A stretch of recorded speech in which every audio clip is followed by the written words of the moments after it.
Ayaw niyong maagaw yung West Philippine Sea, kung ayaw niyo pong mawalan tayo ng teritoryo mga kababayan, alam niyo na po ang gagawin diyan. O eto, balita naman po mga bossing ng SMNI. Siguro siguro tawanan o nag-ano, masaya ang mga DDS dito, ano? Dahil mayroon daw pong mukhang sa nakikita ko ho mga kababayan, mukhang meron silang, hakbangin, 'no? Magkukubeta daw po sila mga bossing. Opo, tama po yung narinig niyo, magkukubeta daw po sila.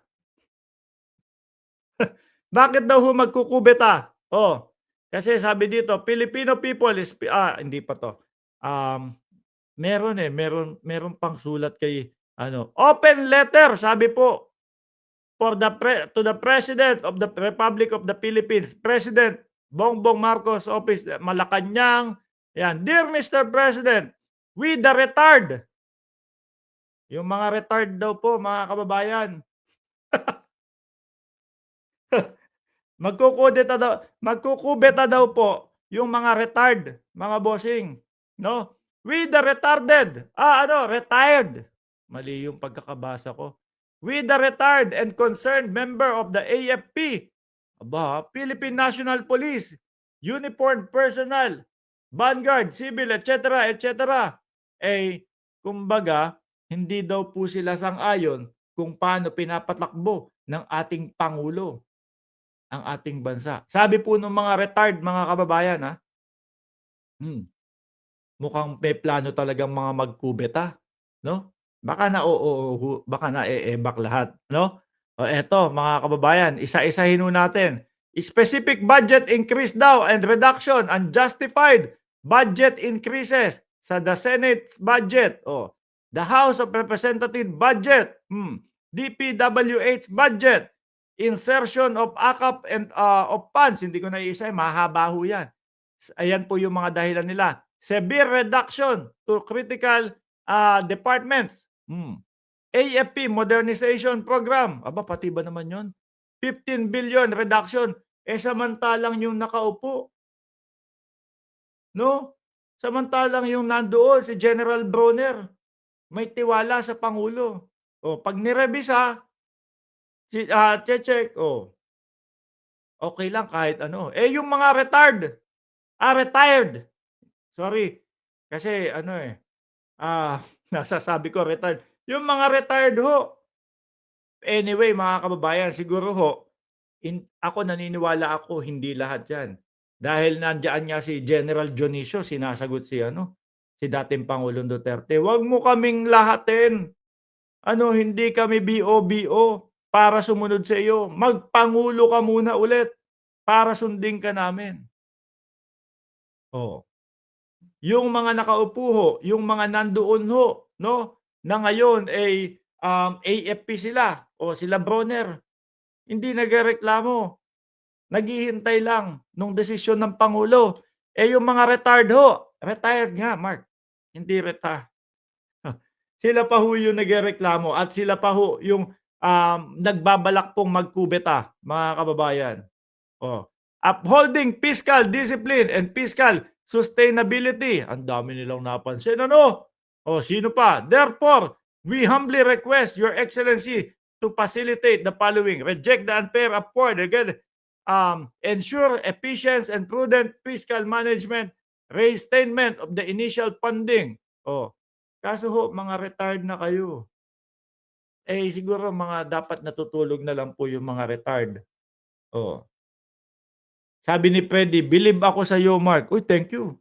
Dahil sa pera, hindi mo matanggap. Ayaw mo namang sumagot dun sa mga tinatanong ko, Freddy, 'no? Yung sinasabi niyong tama, tama ang pangulo, tama ang dating presidente. Yung tinanong ko lang, eto simpleng tanong na lang, sagutin mo 'to. Pagka hindi mo sinagot 'to in, ilan ba, 1 minute, iba-block kita diyan. Puro yung sa iyo sinasabi mo, tinatanong kita, paano mo nasabing tama yung buyuhin? Yung buyuhin, yung mga nahuhuli nila imbis na buhay, ipasok sa kulungan, bubuyuhin na manlaban para kitilin yung buhay. Yun na lang, isang tanong lang. Ano masasabi mo dun, tama yun? Sige nga. Oh, tapos eto yung mga kasamaan mo magkukubeta, baka na-o-o-uho lahat mga kababayan. Oh, may alam niyo ho yung mga thunders mga kababayan minsan 'no meron tayong mga, kamag-anak na thunders na hindi na ho nila namamalayan na, "Ay ano na pala ako, na-oo na pala ako." Which is normal ho mga kababayan.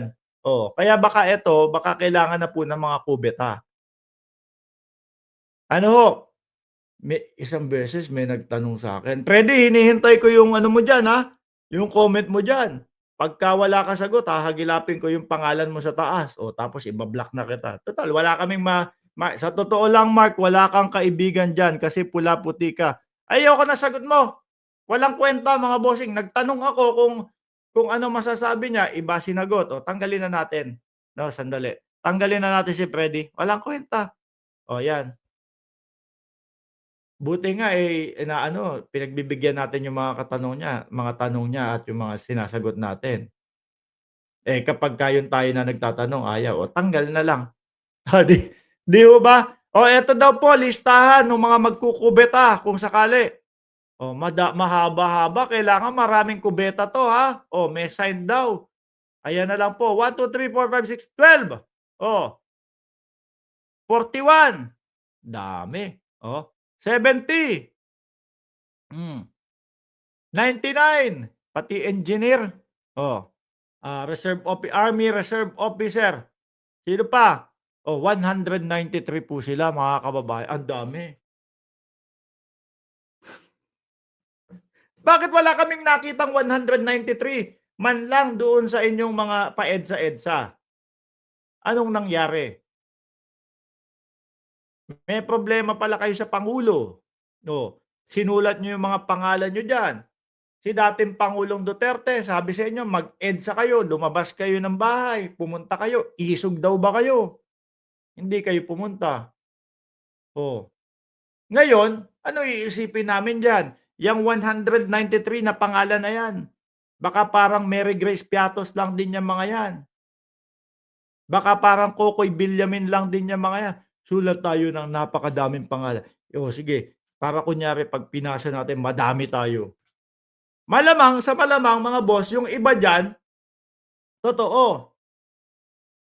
Pero yung karamihan, baka wala din ho yan mga kababayan. Sabi ni Leaf, oh, Morgan, why bother joining that? What for Wala. Tapos alaws naman pong pumupunta sa kanila. Di ho ba? Diyos ko po, yung mga retard talaga, meron pang kudeta-kudeta. Kubeta ninyo. Anyway, mga kababayan, si si Milky si Kuya daw. Mamaya ho 12:00 ng tanghali naka-live tayo mga boss Chief Amo Sir. Magpapaalam muna ako, huwag niyo pong kalimutan 1,400 viewers na mag-like, mag-subscribe, and mag-share. Maraming salamat and belated Merry Christmas po sa ating lahat.